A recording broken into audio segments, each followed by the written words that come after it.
بسم اللہ الرحمن الرحیم۔ السلام علیکم۔ ہمارے چینل میں خوش آمدید۔ کہانی شروع کرنے سے پہلے آپ سے گزارش ہے کہ اگر آپ ہمارے چینل پر نئے ہیں تو ہمارے چینل کو ضرور سبسکرائب کیجیے تاکہ آپ کو ہماری ویڈیوز سب سے پہلے ملیں۔ میرا نام رمیز ہے۔ میرا تعلق فضل پور گاؤں سے تھا۔ یہ ضلع گجرات کے گاؤں امرا کلن سے 30 میل کے فاصلے پر واقع تھا۔ یہ اس وقت کی بات ہے جب ہمارا گاؤں خوشحالی کی اعلیٰ مثال تھا۔ لوگ بہت خوش تھے۔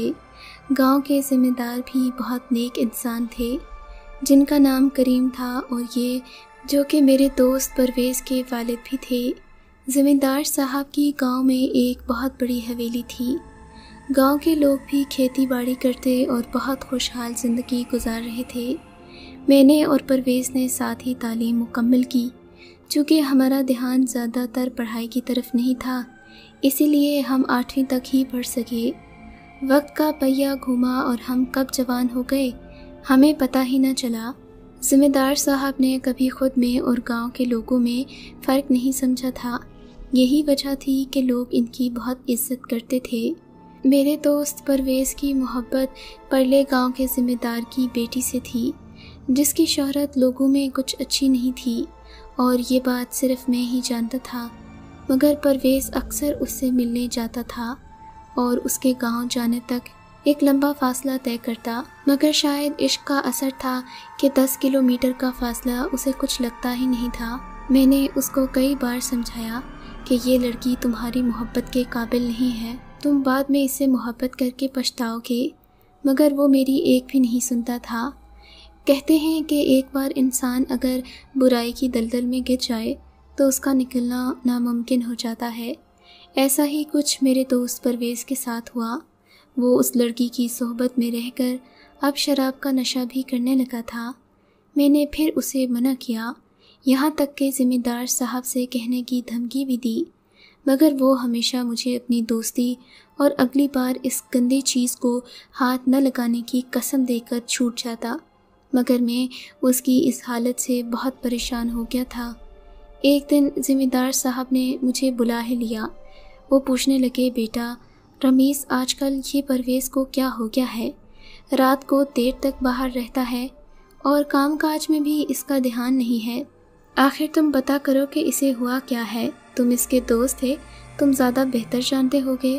میں نے ان سے صرف اتنا کہا کہ ذمہ دار صاحب آپ فکر نہ کریں، اللہ نے چاہا تو سب کچھ ٹھیک ہو جائے گا، مگر مجھے کیا پتہ تھا کہ ایسا کبھی نہیں ہونے والا۔ ایک روز تو بڑا غضب ہو گیا۔ مجھے جس بات کا ڈر رہتا تھا، پرویز نے آخر وہی کام کر دیا۔ وہ اس دن شراب کے نشے میں گاؤں سے تھوڑے فاصلے پر ایک پیڑ کے نیچے بیٹھا ہوا تھا کہ وہاں سے گاؤں کے ایک کسان کی بیٹی گزری۔ پرویز نشے میں دھت بیٹھا تھا، اسے خود پر قابو ہی نہ رہا اور وہ اس لڑکی کو برباد کر بیٹھا۔ یہ بات جب ذمہ دار صاحب تک پہنچی تو انہوں نے بہت ہی عمدہ فیصلہ کیا کہ سب گاؤں والے خوش ہو گئے۔ پرویز کی شادی رضوانہ سے کروا دی گئی۔ گاؤں کے سبھی لوگ اس فیصلے سے مطمئن تھے، کیونکہ اب رضوانہ میرے دوست پرویز کی ذمہ داری تھی۔ میں بھی خوش ہی تھا کہ چلو پرویز کی چاندنی بیگم سے تو جان چھوٹی، کم از کم اس سے یہ کسان کی بیٹی بہتر تھی۔ پھر جیسا کہ میں نے سوچا تھا ویسا ہی ہوا۔ اب شادی کے بعد پرویز سدھرنے لگا تھا۔ رضوانہ نے نہ صرف اس کا بلکہ ذمہ دار صاحب کا بھی بہت خیال رکھا۔ انہوں نے اسے اپنی بیٹی جیسا سلوک کیا اور بیٹیوں کی طرح ہی درجہ دیا۔ کچھ دنوں سے رضوانہ کی طبیعت خراب رہنے لگی۔ پرویز اسے برابر گاؤں کے حکیم کے پاس لے جاتا۔